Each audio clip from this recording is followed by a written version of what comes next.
Hello, everyone. Welcome to the Fair Housing Insiders. I'm your host, Jonathan Sarr, and joining me today is Michael Coughlin, and we are on episode 56. And today we're talking about retaliation claims and how to deal with those. Just a couple of housekeeping items before we get into our show.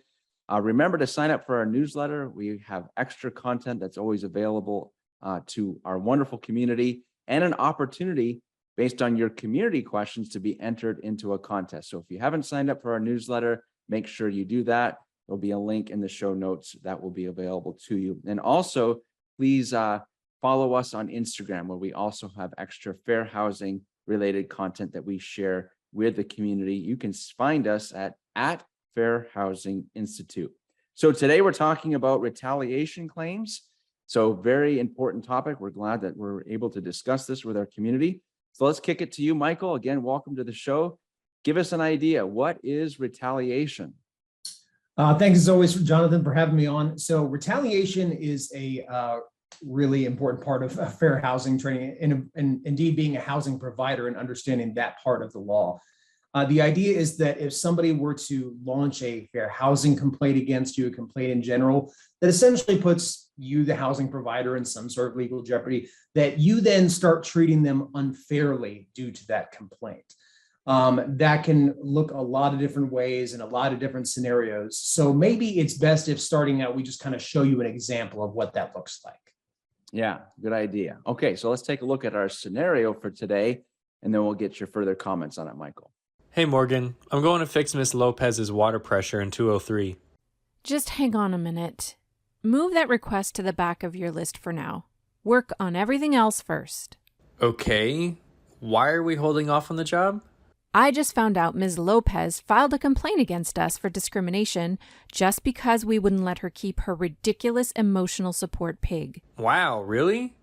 What are you going to do about it? I don't know, but for now, all of her maintenance requests can wait. Okay, Michael, what do you think?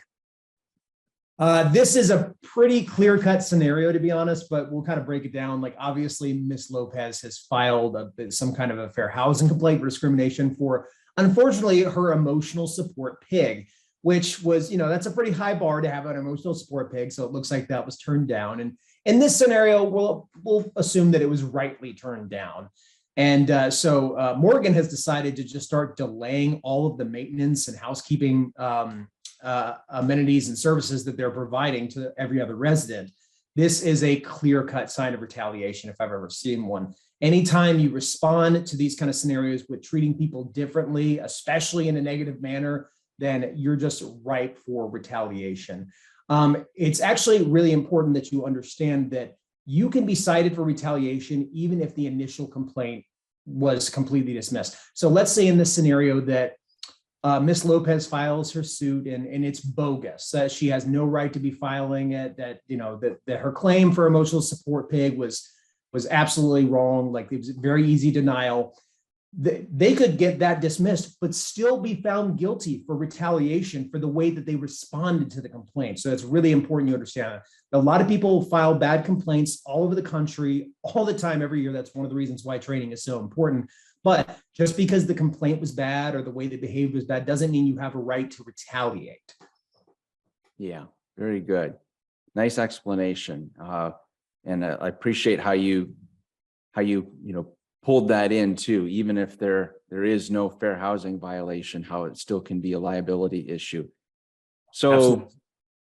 Is there any other examples that you can think of, Michael, and why it's such a problem? Or maybe we can get into also like how can we avoid a retaliation claim? What are some best practices? Any comments on that? Yeah, a lot of questions surrounding this area are always that, we tell you like, hey, you cannot retaliate against people. You can't take all these punitive actions against people that have filed a complaint.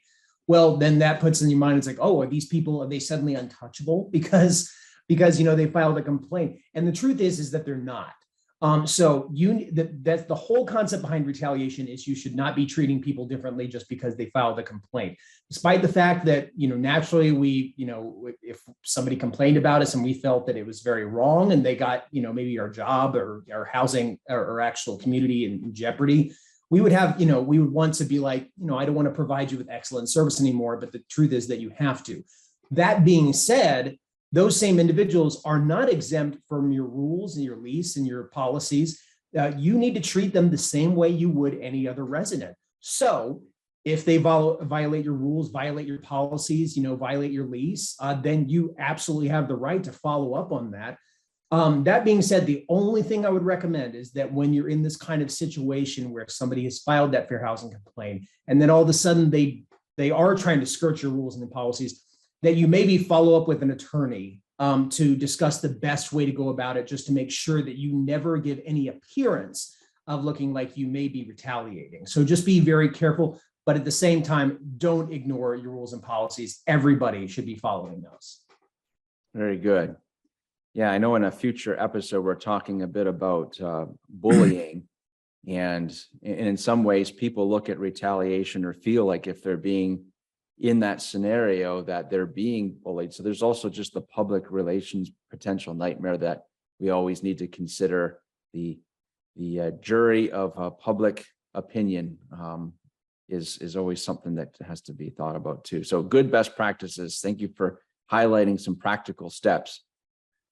So what do you think is the best way to avoid a fair housing complaint in the first place? How do we get, obviously we would love to avoid getting to this point where we could be perceived as retaliation, but what can we do to even avoid that as a potential situation also?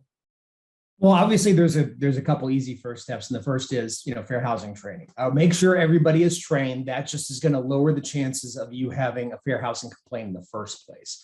But then after that, like I said, I will go back to if a fair housing complaint has been lodged, whether it is, real or not. I mean, in terms of if the offense was actually true or not, then you need to kind of proceed the same way. One is to, if possible, minimize encounters. If the complaint was lodged specifically at a specific person, like a maintenance employee, a leasing employee, try to minimize the amount of conversation they have, and they're being in the same room. Certainly not saying that they should ignore any service that they need to provide to them, but if you can get a different maintenance tech, if they can deal with another leasing employee, that is more favorable, just to keep that interaction at a minimum.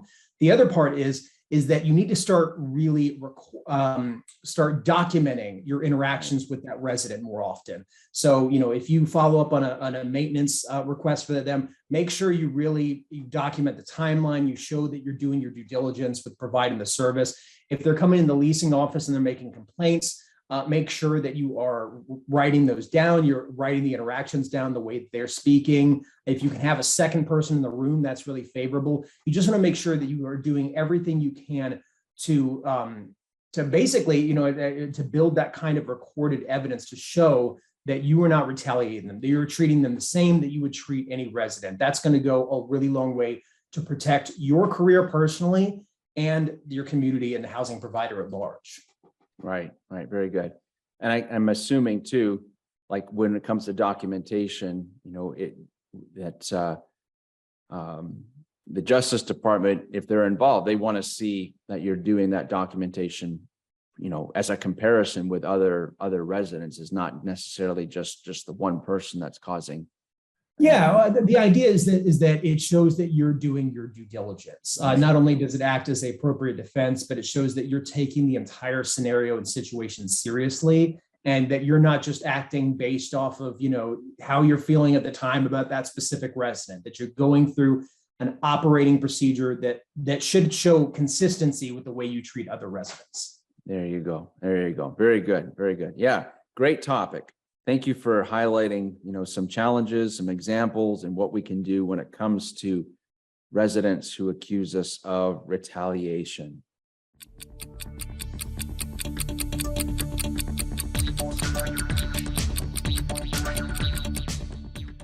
Okay, so we come to our fun feature of every episode, and that's our Fair Housing Fast Five. And you were so kind a few episodes ago, Michael, to extend the time limit to 90 seconds. I needed to, yeah. Yeah. So we'll see how well you do today. You might win that magical, imaginary fair housing fast 5 million quadrillion dollars or something. So I'm we'll see looking how you forward do. to it. All right. Are you ready? Ready. All right. What are some common forms of retaliation? Deferring maintenance requests later and later, non-renewal of the lease for no apparent reason, and just being overall harsher with your rules without any real cause as to why. Can you be found guilty of retaliation even if the initial complaint was dismissed? Absolutely. Retaliation, it does not matter if the original complaint was absolutely ridiculous, dismissed in 5 seconds, you can still be found guilty. How should you handle a resident that has filed a complaint against you? Very carefully. Make sure that if you're going to use any punitive measure, that an attorney is involved just to take you through the steps. Make sure communication is high. Lower any engagement with if there's a specific person that a complaint has been filed against, and make sure you document all your interactions with that resident. Should you look the other way when a resident who has filed a complaint breaks your community rules? Absolutely not. Follow all your standard procedures and operations. If they have committed a lease violation, they need to at least get a warning that they are not exempt. What do you do if a resident files a complaint and later commits lease violations? Again, just be very careful. Follow up with an attorney to make sure you're going about it the right way. But if they commit a lease violation, you should do what you should for every resident. That's the whole concept. Very good. Oh, wow. Well, that worked in your favor, giving you the extra 30 seconds. So 1:28. Hey, all done. Yay. And that's the whole reason I did it. It's just for me.